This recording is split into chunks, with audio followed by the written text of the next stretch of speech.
So now I will go into the first sutta in the chapter of the ones, and the number is 1.1. There are 10 suttas here, but you can group them all as 1.1. Thus have I heard. Now I read the sutta. Thus have I heard. On a certain occasion, the Exalted One was staying near Savatthi at Jeta Grove in Anathapindika's park. I'll stop for a moment. Now all the suttas start with these words, thus have I heard. And this is the Buddhist tradition, because it was decided at the first Sangha Council that all the suttas will start this way. Evam me sutang, that's the Pali. Thus have I heard. Now the Exalted One here is a translation for the Bhagava.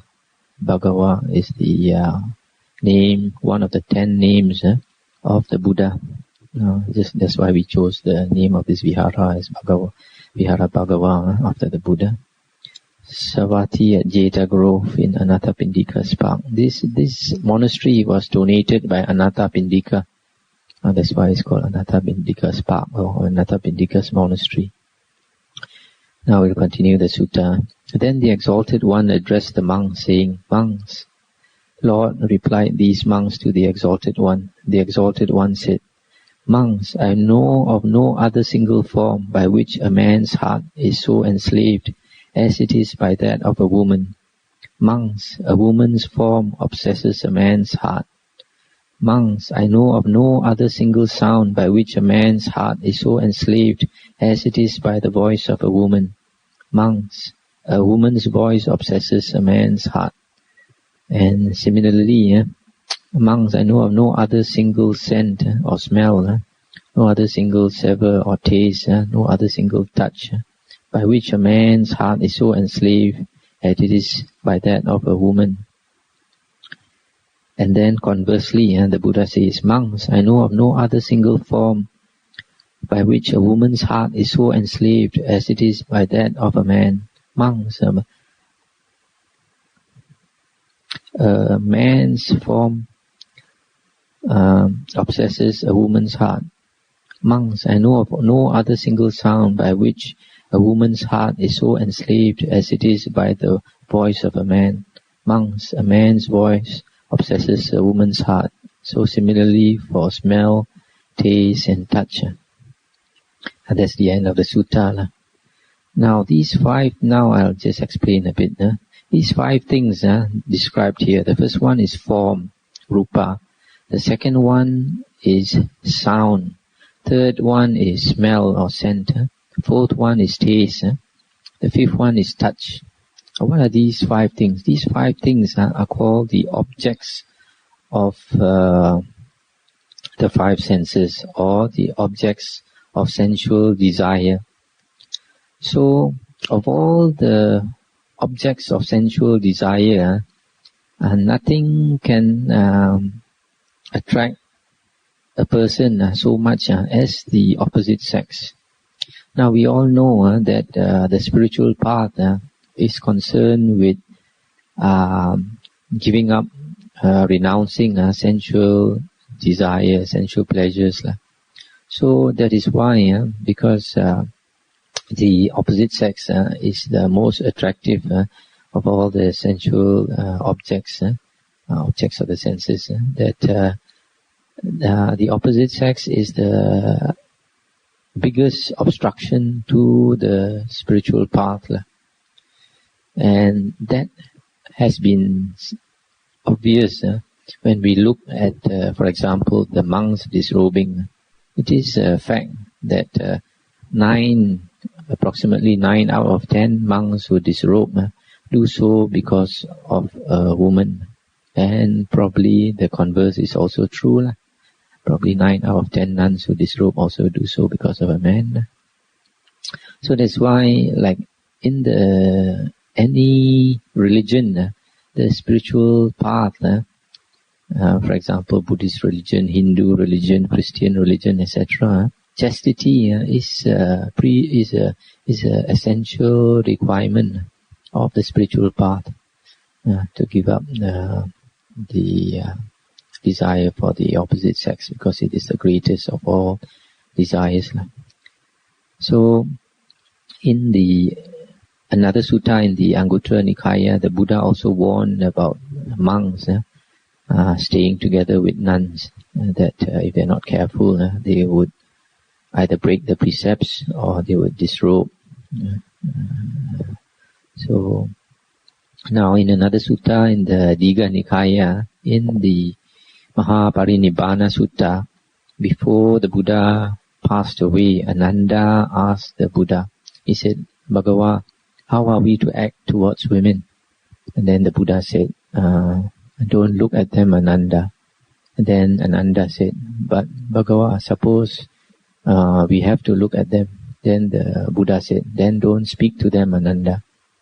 Then Ananda said, but Bhagava, suppose we have to speak to them. Then the Buddha said, then do so with mindfulness, Ananda.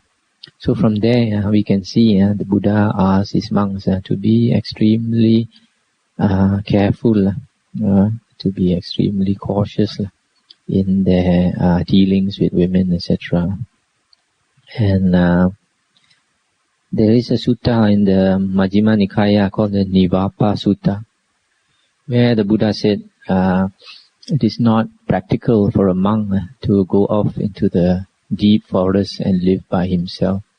So in the Nivapa Sutta, the Buddha said that a monk cannot live by himself in the deep forest away from lay people, because he has to depend on lay people for the food. And the Buddha said, so because the monks have to live near lay people, it is very dangerous. And the Buddha gave a simile of the deers trying to look for food, and then the farmer, because it eats the farmer's crops, then the farmer tries to kill them. So the Buddha said the farmer is a simile for Mara, and there is always this danger from Mara. And the Buddha said in the Nivapa Sutta that the only way monks could survive was to meditate and practice samadhi, because with strong samadhi we have a tranquil mind. That's the only way we can fight sensual desire. That's why there's a Majjhima Nikaya Sutta number 14 called the Chula Dukkha Kanda Sutta, where a cousin of the Buddha, I think Mahanama, came to tell the Buddha or ask the Buddha. He said, Bhagava, even though I know that greed, hatred and delusion are wrong things to indulge in, yet sometimes my mind still goes towards greed, hatred and delusion, become a prey to greed, hatred and delusion. Then he asked the Buddha, why is that? Is that something I have not cultivated? And then the Buddha said, even though an Aryan disciple has seen clearly as it actually is, with proper wisdom, how sensual desires provide little gratification, much suffering and much despair, and how great is the danger in them, as long as he still does not attain to delight and pleasure, that is piti and sukha, that are apart from sensual pleasures, apart from unwholesome states, or to something more peaceful than that, he may still be attracted to sensual pleasures. So here the Buddha is saying that unless we can attain the delight and pleasure, the piti and sukha, that are not worldly, that comes from a tranquil mind, then we are still a slave to sensual pleasures. So that's the comments I have to make on the first sutta. Now we go into the 1.2, the suttas in 1.2. Here the Buddha says, monks, I know not of any other single thing of such power to cause the arising of sensual desire, if not already arisen, or if arisen, to cause its development and increase as the feature of beauty or attractiveness. In him who pays not thorough attention to the feature of beauty, sensual desire, if not already arisen, arises, or if already arisen, is liable to develop and increase. Okay, now I'll stop for a moment. Here, first, these suttas here concern the 5 hindrances, pancha nivarana. What are these 5 hindrances? The Buddha says that these 5 hindrances are 5 things that cover us so that we do not see the world as it really is. And it's just like a person who wears dark glasses. When you are covered with dark glasses and you try to see a certain color, you can never see it as it really is. You may be absolutely convinced or you may swear that a particular color is such and such because it appears such and such to you. And yet, when the dark glasses are removed from you, then you'll be surprised to see that they are quite different from what you thought they were. So, in the same way, unless we get rid of these 5 hindrances that cover us, we can never see things the way they really are. We only see things the way they seem to be to us. And the first of these 5 things that cover our wisdom is sensual desire. The second one is ill will or malevolence. Third one is sloth and torpor. Fourth one is restlessness and remorse. The fifth one is doubt, and sometimes it's called doubt and wavering. These are the 5 things. So here the first sutta is saying that sensual desire arises mainly because of the feature of attractiveness or beauty. For example, a man may be attracted to a woman because he thinks that that woman is beautiful or attractive in some way.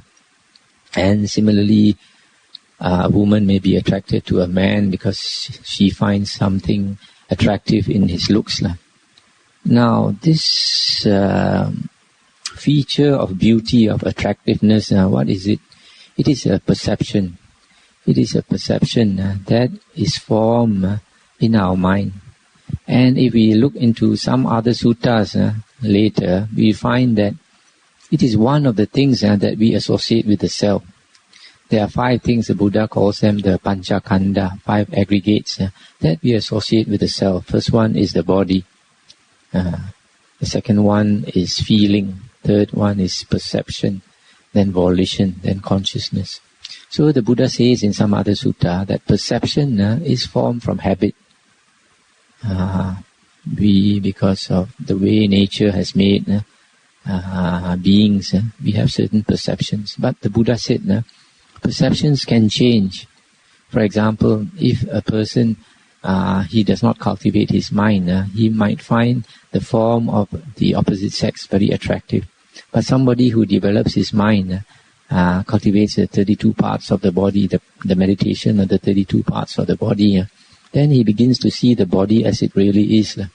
Not only the external part of the body, but the internal part of the body. He'll be able to sort of picture a person in terms of blood and bones and flesh and oil and fat and urine and pus, saliva, etc. Then he might find that the body, a body of any person, is no more attractive. He might find even a body as being loathsome. So perceptions can be changed. Perceptions are something that we form arbitrarily. For example, somebody might find a particular person as very handsome, whereas another woman might find that person as not handsome. Similarly, a man might find a woman as beautiful. Some other man might look at the woman and see that it's not beautiful. So it's all in the eyes of the beholder. So the Buddha says, if we pay thorough attention to the feature of beauty, then it does not this sensual desire will not arise so quickly. We have to pay, if we understand the Dhamma, then we pay thorough attention, or whatever perception we have, we look into it and see that it's just an opinion only that we have. and then it does not enslave us so much. Now after that, another sutta. Monks, I know not of any other single thing of such power to cause the arising of ill will, if not already arisen, or if arisen to cause its development and increase as a repulsive feature.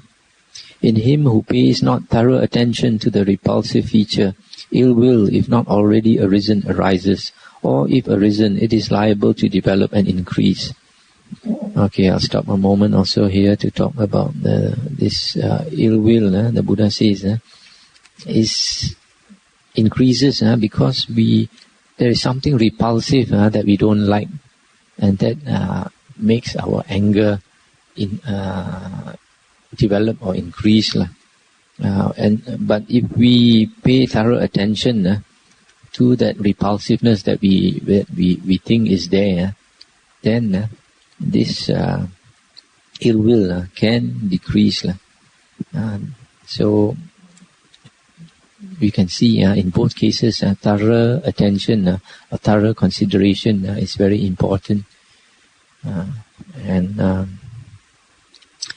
Now the third one, monks, I know not of any other single thing of such power to cause the arising of sloth and torpor, etc., as regret, drowsiness, languor, surfeit after meals, and torpidity of mind.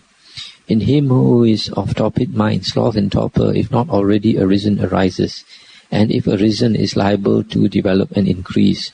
So sloth and torpor is due to regret, drowsiness, eating too much, and torpid mind. Monks, I know not of any other single thing of such power to cause the arising of restlessness and remorse, if not already arisen, or if arisen to cause its development and increase as non-tranquility of mind. In him who is of troubled mind arises restlessness and remorse, if not already arisen, or if arisen, it is liable to develop and increase. This non-tranquil mind, most of us have it, whereas a tranquil mind is something that we need to develop, we need to train ourselves to attain. So, for most people, restlessness and remorse is something quite natural. For example, if you ask somebody to stay alone by himself, he'll find it quite difficult. Even to stay in the house, by yourself. Many people, they look at the four walls after some time, after they have finished reading the newspaper and watch the TV and all that, they look around the four walls, they think they are going crazy, have to go out and do something. Another sutta. Monks, I know not of any other single thing of such power to cause the arising of doubt and wavering, if not already arisen, or if arisen to cause its development and increase as unthorough attention. In him who gives not thorough attention arises doubt and wavering, if not already arisen, or if arisen is liable to develop and increase. So here again, thorough attention is very important. Proper attention, you can also call it proper attention. This word is yoniso manasikara. Yoniso comes from the word yoni. Yoni means the womb or the source. And manasikara is literally work of mind. So it means attention or consideration or contemplation. So the word yoniso manasikara actually means contemplation or consideration that brings you back to the source of the problem. So that's why I like to translate it as thorough consideration or thorough attention. Monks, I know not of any other single thing of such power to prevent the arising of sensual desire, if not already arisen, or if arisen to cause its abandonment as the feature of ugliness. In him who gives thorough attention to the feature of ugliness, sensual desire, if not already arisen, arises, or arises not, or if arisen, it is abandoned. So here, you see, if you think that you are attracted to a particular person because that person is beautiful or handsome or whatever, then you try to look for the ugly side of that person. When you look for the ugly side of the person, then the sensual desire can diminish. Monks, I know not of any other single thing of such power to prevent the arising of ill will, if not already arisen, or if arisen to cause its abandonment, as goodwill released or radiated by the mind. In him who gives thorough attention to goodwill or metta released by the mind, ill will, if not already arisen, arises not, or if arisen, it is abandoned. So here, ill will or anger can be reduced by metta. Metta here is we translate it as goodwill. We can translate it as impersonal love. Metta is a good antidote for anger and ill will. The word here, which I have translated as goodwill released by the mind, is metta ceto vimutti. Here, actually, the book is translated as the heart's release through amity. I feel it is metta released by the mind, because from the other suttas, it would seem that to really practice metta, you have to develop jhana. Without jhana, you think you are radiating metta, but other beings cannot feel it. The only way to radiate metta properly is to have very strong jhana. Then you can radiate out that metta. Monks, I know not of any other single thing of such power to prevent the arising of sloth and torpor, if not already arisen, or if arisen to cause its abandonment, as the element of putting forth effort, of exertion, of striving. In him who energetically strives, sloth and torpor arises not, or if arisen, it is abandoned. So here, to fight sloth and torpor, we have to put forth effort, exertion, striving. Sloth and torpor, a lot of it is due to sleeping too much. The more we sleep, the more sloth and torpor we have. And sleep is one of those things that you can never have enough of. The more you sleep, the more you want. Monks, I know not of any other single thing of such power to prevent the arising of restlessness and remorse, if not already arisen, or if arisen to cause its abandonment, as tranquility of mind. In the tranquil-minded, restlessness and remorse arises not, or if arisen, it is abandoned. So, the antidote for restlessness and remorse is to cultivate tranquility of mind. That means cultivate samatha. Monks, I know not of any other single thing of such power to prevent the arising of doubt and wavering, if not already arisen, or if arisen to cause its abandonment, as thorough attention. In him who gives thorough attention, doubt and wavering arises not, or if arisen, it is abandoned.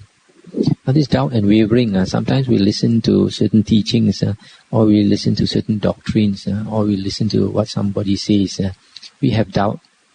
But if we contemplate, we reflect on what that person says, think carefully, and then the doubt can be resolved.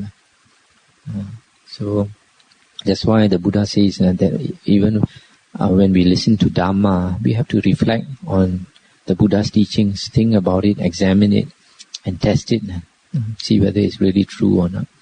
Then only after that, if you find that it is true, then only you accept it. Now the other sutta is 1.3. 1.3.1. Monks, I know not of any other single thing so uncontrollable as the uncultivated mind. The uncultivated mind is indeed a thing uncontrollable. 1.3.2. Monks, I know not of any other single thing so controllable as the cultivated mind. The cultivated mind is indeed a controllable thing. I stop here for a while to comment. So, if the mind is not cultivated, it is very difficult to control it. In fact, when we practice meditation, especially samatha meditation, we are exercising control over the mind every moment. When the mind tries to run away, we bring it back to one single object. It runs away again because that is a tendency of the mind, to run, or you always keep on running. and we bring it back to one object. So every moment we are exercising control over the mind. And if we keep on doing that, then when samadhi arises, then we are able to, samadhi is the result of controlling the mind. So when we have samadhi, then the mind is controlled already. And that's why the Buddha says, there's no other single thing so controllable as the cultivated mind. Now 1.3.3 and 1.3.4. Monks, I know not of any other single thing so conducive to great loss as the uncultivated mind. The uncultivated mind indeed conduces to great loss. Monks, I know not of any other single thing so conducive to great profit as the cultivated mind. The cultivated mind indeed conduces to great profit. Just now I forgot to mention, when we cultivate the mind, there are two aspects of it. One is cultivation of the mind. Sometimes the word used is bhavana. Bhavana is to develop, to cultivate the mind. Development of the mind or cultivation of the mind. One aspect of it, as I mentioned just now, is samatha, to train the mind, to control the mind. The other aspect is vipassana. Vipassana is to use that controlled mind to contemplate and to get wisdom. So samatha and vipassana are both necessary. Now, if our mind is uncultivated, here the Buddha says it conduces to great loss. Why? Because if we have an uncultivated mind, the hindrances are very strong. Sensual desire is very strong. Ill will, sloth and torpor, restlessness and worry and doubt. And it's obvious if somebody is troubled by sensual desire, that he'll become very restless, trying to satisfy his sensual desire, and a lot of his energy and time, etc., and money, everything is wasted there. Or if he has a lot of ill will, then he won't be successful in whatever he does. If he's a businessman, nobody likes to do business with him. Or whatever he does, anybody with anger, nobody likes. Everybody tries to avoid somebody with anger, etc. And then, because your mind is not clear, not cultivated, you might make wrong decisions. You cannot see things, you cannot see your problem very clearly, and you are like in a daze. So that's why the Buddha says conduces to great loss. Whereas cultivated mind conduces to great profit. Cultivated mind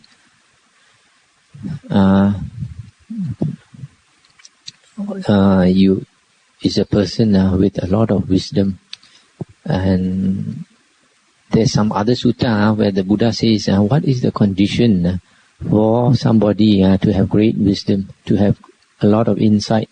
The Buddha said the best condition is a mind that is bright and clear. A mind that is bright and clear is a mind that has developed the samadhi, the one-pointedness of mind taught by the Buddha, because the word is jhana. Jhana literally means incandescence, brightness.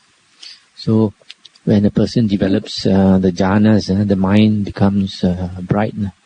And that, the Buddha says, is the best condition for insight. That's why you have a great profit from it. Now 1.3.9 and 1.3.10.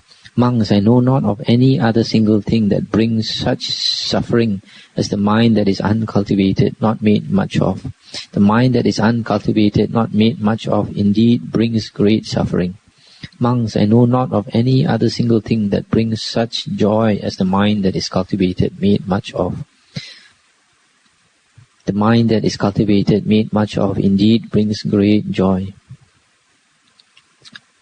So you see, somebody who has a lot of suffering, usually you find that person, he has not cultivated his mind. Now suffering, there are two types of suffering. One is mental suffering, one is physical suffering. Mental suffering is mostly man-made. And the Buddha says the difference between an Arya and a Putujana, an ordinary person, is that an Arya has no mental suffering. He accepts things as they come. He has no mental suffering. He does not proliferate whatever problems he has. He does not think about them and make them multiply in his mind. And so he has no mental suffering. So if we develop our mind, cultivate our mind, we don't have that kind of suffering, that unnecessary suffering. But there are some types of physical suffering that we cannot run away from. For example, getting old, getting sick and dying. That we cannot run away from. But mental suffering, most of it we can avoid if we cultivate our mind.